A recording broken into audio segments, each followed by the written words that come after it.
So it's my pleasure to talk today about trending innovations in 2023. And in particular, I'm going to focus on the way that artificial intelligence and generative AI appear to be overshadowing all other trends and innovations, and reflecting on what that means for us, and what other trends and innovations we should be taking into consideration. So I'm sure you have all noticed more than once how AI is in the news. It's really dominating the landscape of what's happening in education. Many organizations have highlighted the rise of AI, particularly generative AI in education, and have issued a lot of guidance. So every few weeks, a new report comes out from organizations such as UNESCO and Council of Europe, but of course also many others. And they proclaim that AI has taken the world by storm. And this is evidenced by the sheer reach of the tools that are being used now, particularly tools like ChatGPT and Bard, but increasingly many others.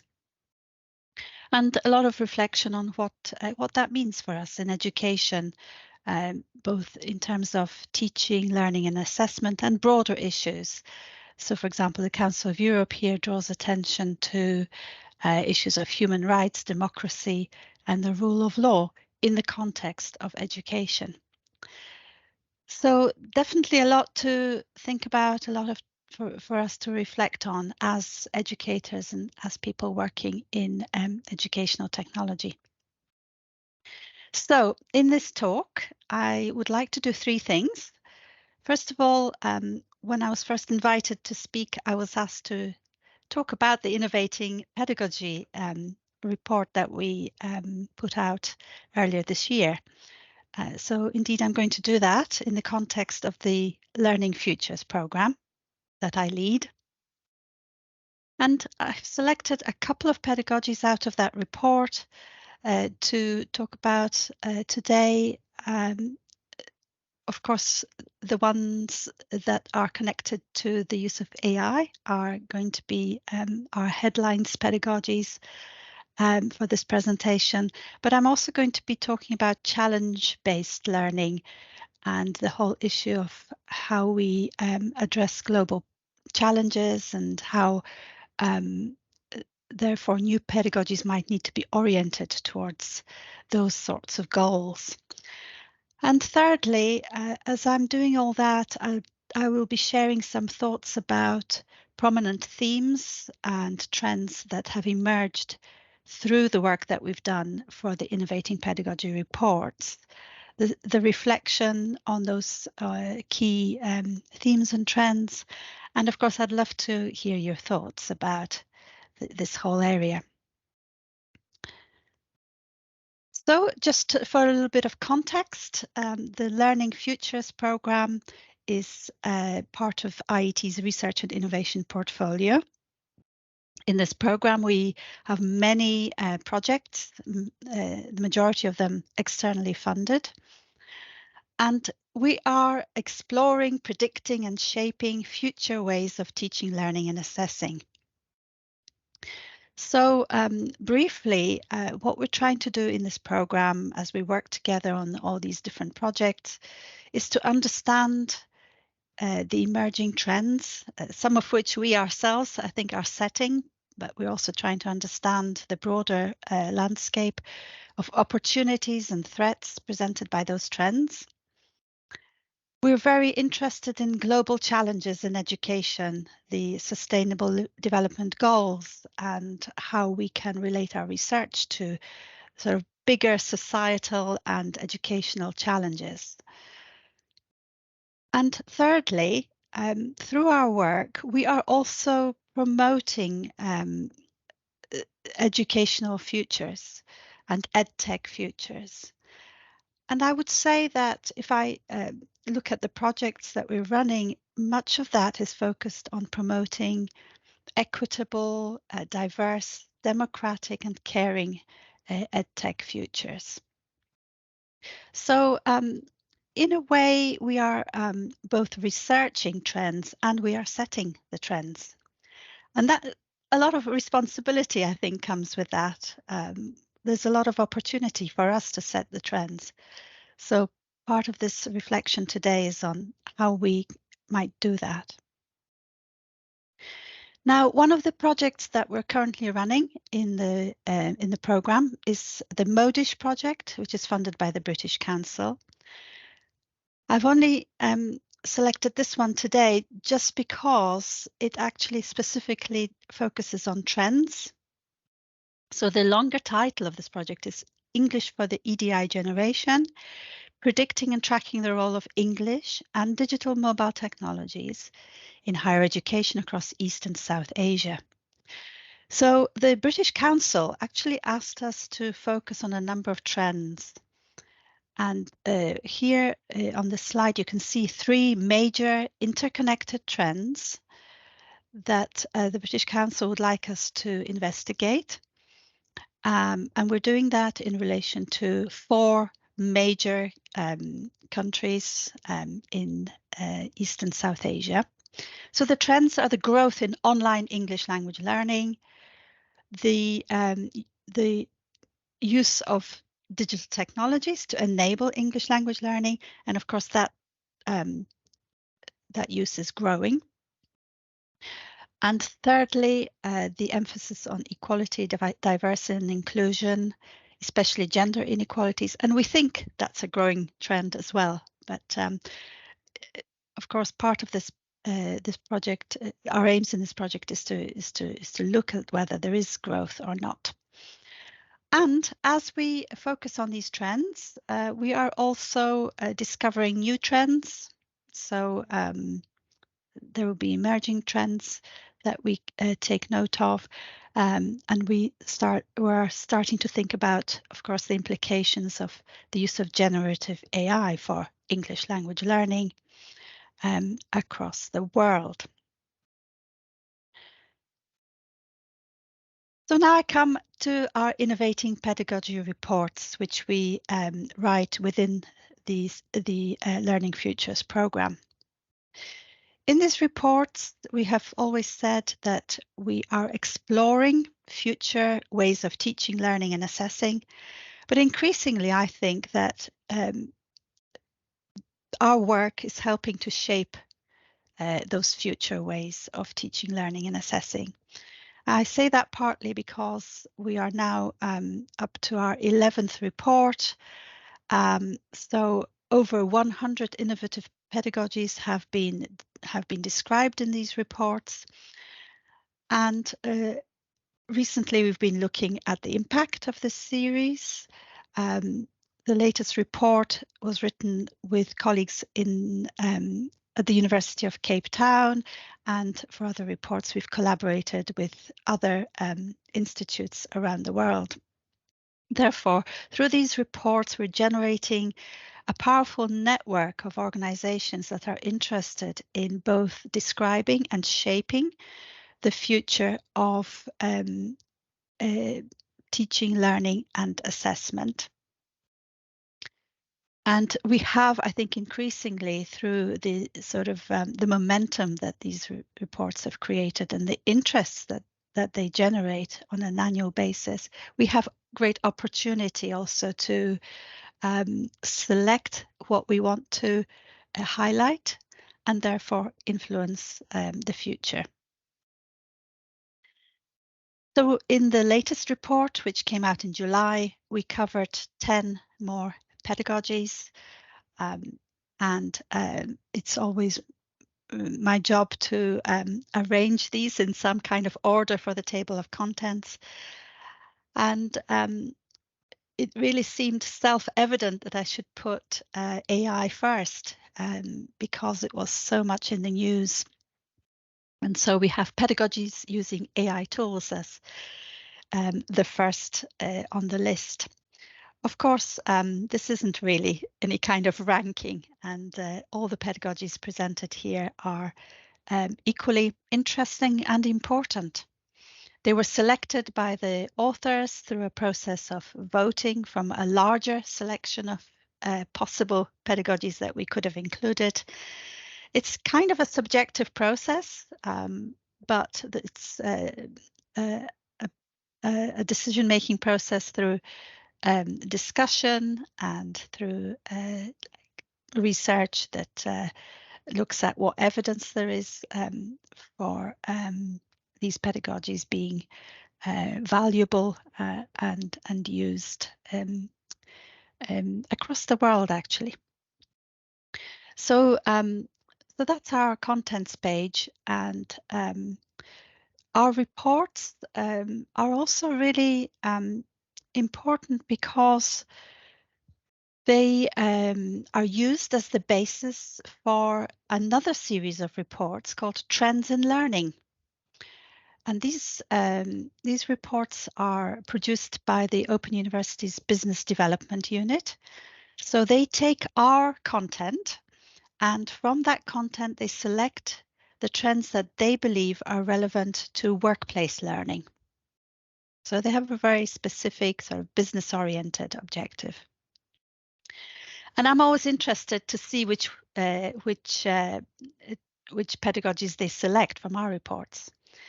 This year they selected 6, including advances in AI, of course. Sometimes they change the wording a little bit. They change the headings, but they chose advances in AI, the metaverse, challenge-based learning, entrepreneurial learning, seeing yourself in the curriculum, and multimodal learning. And the 2 that are highlighted in red are the ones I'm going to be talking about in particular today. What they also do, interestingly, is that they choose an external expert for each trend, and they ask them to comment on the trend as well. So that gives a sort of additional additional credibility to the trends and additional perspectives. So it's really good to see what they have to. These experts also have to say. So for example, the advances in AI were commented on by Dr. Aitken, who is from the Alan Turing Institute. So we're very pleased to be contributing to the Trends in Learning reports in this way. But what's been very interesting as well is that my conversations with them have sort of gone back and forth between, well, we don't write about trends, we're just writing about innovations and pedagogies, to their sort of perspective on, well, yes, but these are trends, aren't they? And I suppose people want to hear about trends, and that's one reason why they think of it in that way. Of course, there are many publications out there about trends in learning, as I'm sure you are aware. So coming back to our own report series, Innovating Pedagogy, we have actually written about AI in education and chatbots in learning already over a number of years. So for the first time in 2020, then in 2021. So for us, it's not a new thing, but the way in which we've written about it has changed a little. So looking back, AI in education was kind of setting the scene, and then the piece on using chatbots was much more narrowly focused. And when I look back on 2021, these were kind of innocent days of chatbots that were quite straightforward. They answered and asked questions. They were conversational, but could be just based on very simple rules, not necessarily AI powered. But there was some thought already being given to how they might analyze students' needs and guide them and assist them in their problem solving. and the distinction being made between general purpose tools and those that were being built for specific applications, such as disability support at the OU, and very successful in that regard. So then we come to 2023, and in 2023, we wrote about pedagogies using AI tools. So we use that plural term because within these tools, one can identify, I suppose, a multitude of approaches, but it is a step change from chatbots to generative AI tools that, such as ChatGPT, that can produce text, images, but of course also now videos and other media very quickly, and the interaction is a much more natural conversation with these tools. So it's much more of a it's a much more of a simulation of a conversation between people. The content resembles human generated content, and so it's generated, of course, a lot of excitement and discussion around what these tools can do in education, but also, of course, the potential harms and the problems that they introduce. And I think one of the things that we discovered when we were researching this topic is just how many tools there are out there. You know, everyone talks about ChatGPT, but there are now, I mean, I don't know, couldn't put a number on it, but so many different tools that do different things. Which means that as educators, we really can't keep on top of it. Maybe we will have to rely on AI tools to help us keep on top of the developments in AI.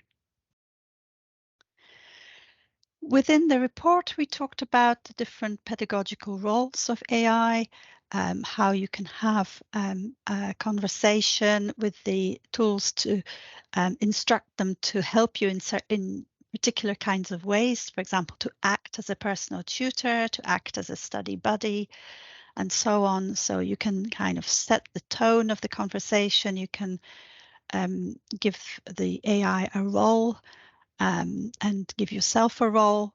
So all that really changes the nature of the interaction compared to just a couple of years ago. And of course, you can ask it to help you understand how to use AI. So here's just one example of how a question that posed about best ways of using generative AI in education has generated a list of possibilities. So what's interesting here also is the way that teachers are increasingly using the tools to help them create content, create activities, create tests, and so forth. Okay, well, it's not all about AI. So I'm going to say now a few words also about another pedagogy that we presented in this year's report, which is challenge-based learning. Now, this one I was particularly interested in because of the work that the Open University has been doing in highlighting societal challenges. And there are three sort of major streams of projects that are being supported at the OU around sustainability, tackling inequalities, and living well.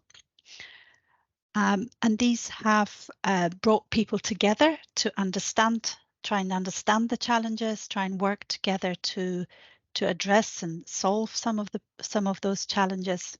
So I think it's exciting times at the OU, and therefore a pedagogy such as challenge-based learning, which has been around for some years, suddenly becomes relevant and interesting, and something that we should know about if we didn't already.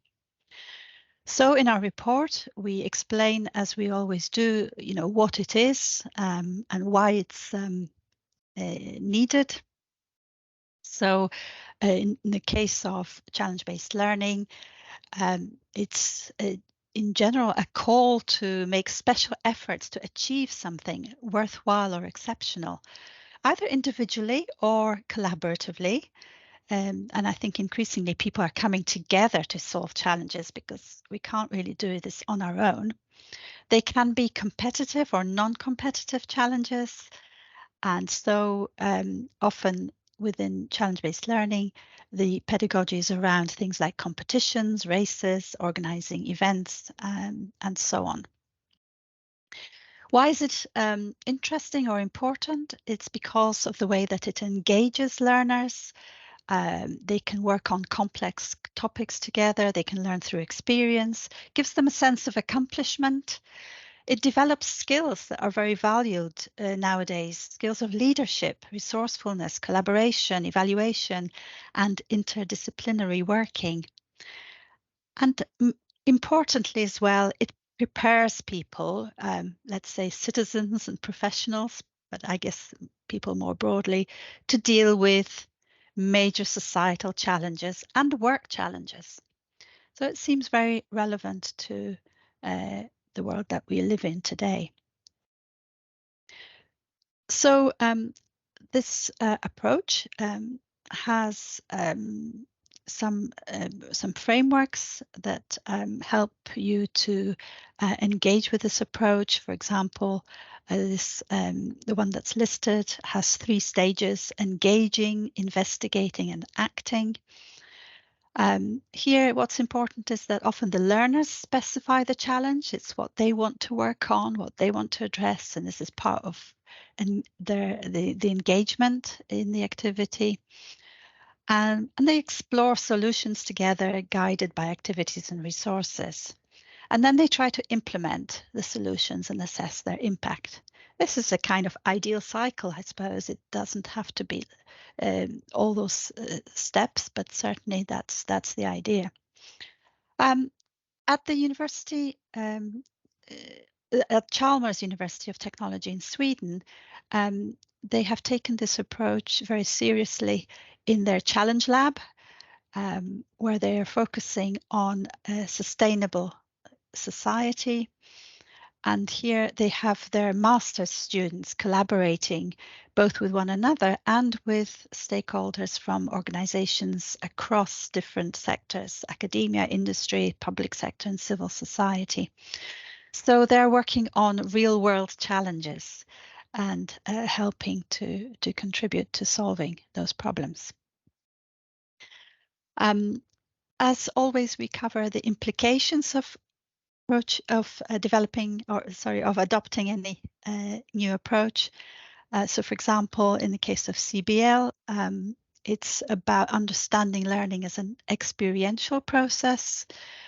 Practical implications are that it might require extra time, resources, safe spaces for people to work together, and technical support.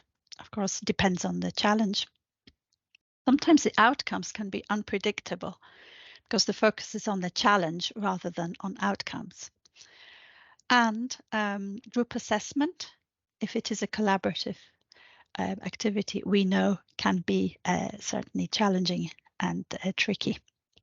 And of course, there can be poorly designed challenges, especially if they haven't been thought through.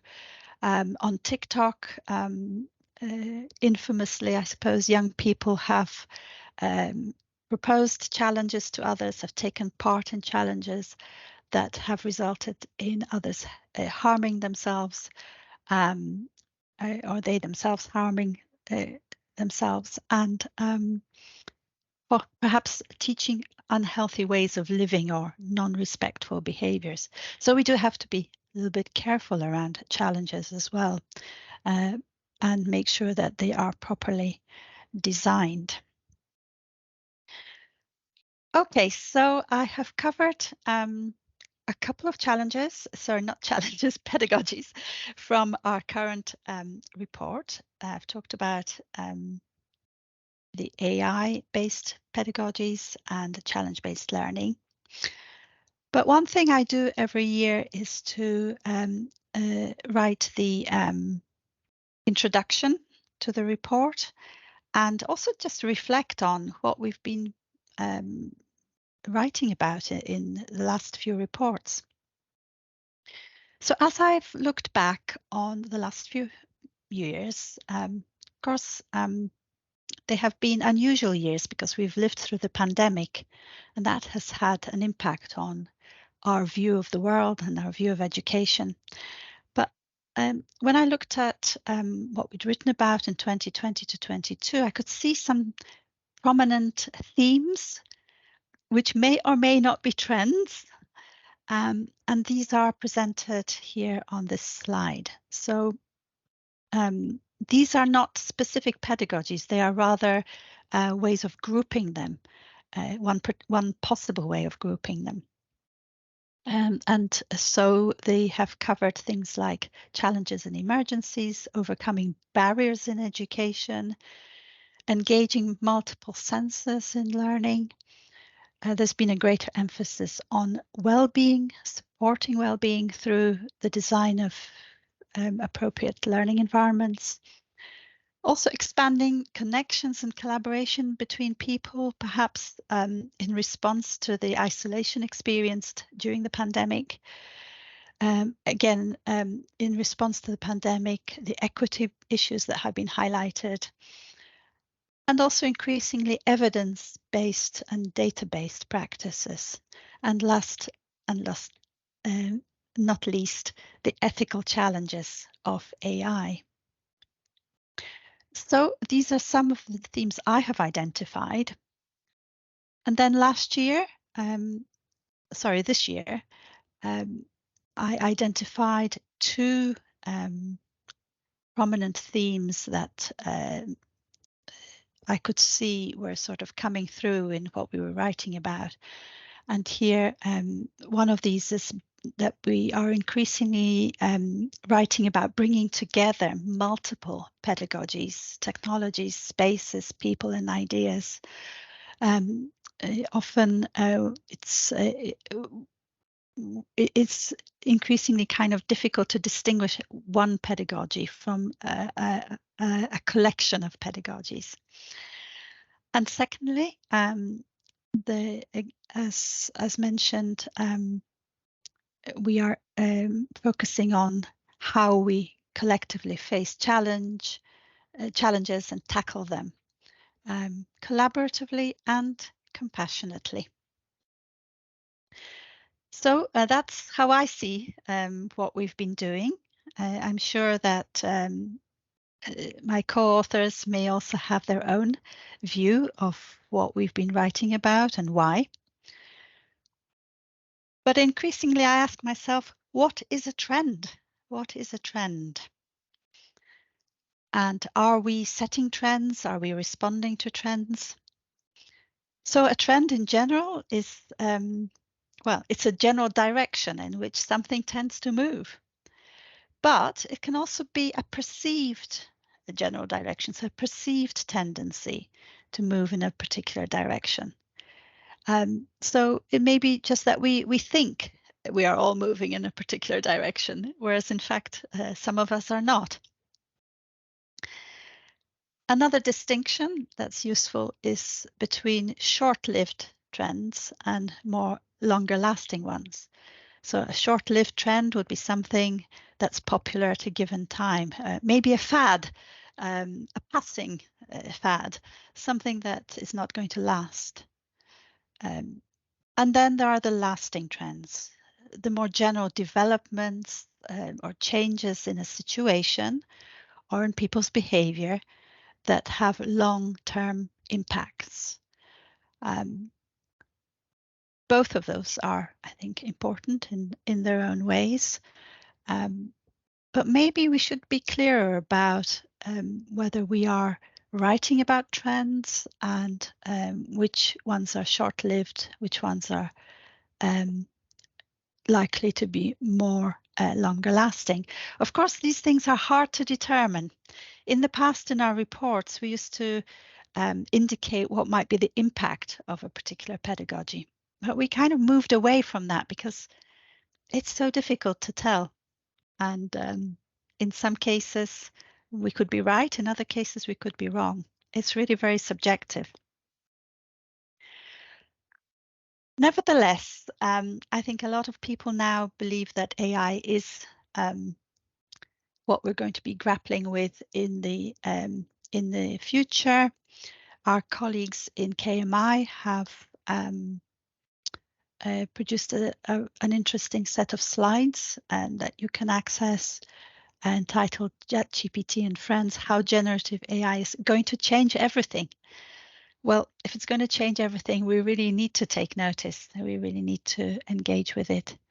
And I guess that is one way of understanding that it is a trend. But over to you. Is generative AI a trend? And the kinds of questions I'm really interested in are, how do we know? How do we know? From our own perspective, in the UK, the kinds of tools that are available to us may not be the tools that are available in other parts of the world. There's also an affordability issue around tools, so that will influence their uptake. But how do we know whether it's a trend in the UK? How do we know whether it's a trend globally? There are publications increasingly. So I'm talking about academic publications around generative AI and other, as I said at the beginning of this talk, the major organizations around the world are highlighting it. So there would be different ways of establishing whether AI is a trend. And I'd be interested to know your thoughts about these different approaches. One methodology that we recently talked about in relation to a bid was the Delphi study methodology, which is one way of identifying whether people perceive something to be important in their field. So who sets the trend? If we have a Delphi study or another way of looking at what's important, who do we engage in those studies? Who has a voice in saying whether this is a trend, or are we all just responding to what the technology is imposing upon us as the tools increasingly become incorporated into smartphones, which we use on a daily basis? Maybe we don't really have a say. It is just happening around us. So that really leads us to the third question. Can we influence the trend? What power, what influence do we have? What means do we have to influence the AI trend? Would we want to influence it? And if so, in what ways? So as ever, I ask more questions than I'm able to provide answers. But I do think these are really interesting questions and very interesting and challenging times for us to engage with them and to continue this conversation. So I'm hoping that in this audience, many of you are interested in trends in teaching, learning, assessment, and particularly in relation to educational technology and the rise of AI. So let's continue the conversation in different spaces. And finally, if you're not familiar with our reports, the link is there for you to explore them. And your feedback is always very, very welcome. So that's it from me in terms of presentation. I'm very happy to continue with some discussion or questions. That'd be great.